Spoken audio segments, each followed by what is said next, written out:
السلام علیکم ورحمۃ اللہ وبرکاتہ۔ آج کی اس ویڈیو کے اندر ہم آپ سے بات کرنے جا رہے ہیں کہ غسل کے کتنے فرائض ہیں۔ حضرات محترم، یہ بہت ہی اہم ٹاپک ہے اور ہمارے روزمرہ زندگی کے اندر کام آنے والی یہ ویڈیو ہے۔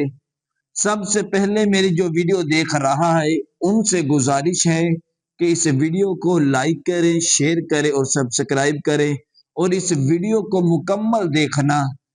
حضرات محترم، غسل کے فرائض کتنے ہیں؟ غسل کے فرائض ہیں 3۔ غسل کے فرائض ہیں 3۔ اب غسل کرنا کس طرح، کتنے فرائض ہیں، کس طرح ادا کرنا ہے، اس ویڈیو کے اندر مکمل ہم بات کریں گے۔ غسل کے 3 فرائض ہیں۔ نمبر 1، غرارے کرنا۔ غرارے آپ نے اس طریقے کے ساتھ کرنے ہیں کہ جو آپ نے غرارے کے وقت پانی اندر لے کر جانا ہے وہ آپ کے حلق تک آئے۔ نمبر 2، ناک کی ریڑھ کی ہڈی تک پانی چڑھانا۔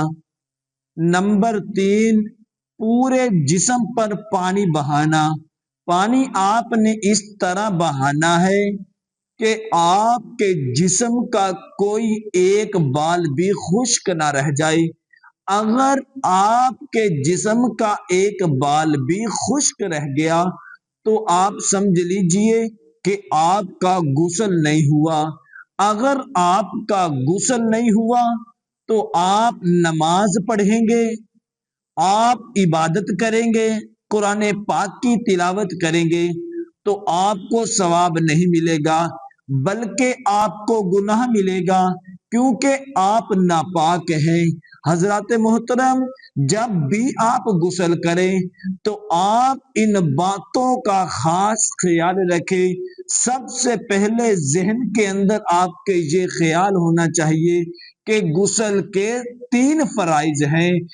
نمبر 1، غرارے کرنا۔ نمبر 2، ریڑھ کی ہڈی تک پانی چڑھانا۔ اور نمبر 3، پورے جسم پر پانی بہانا۔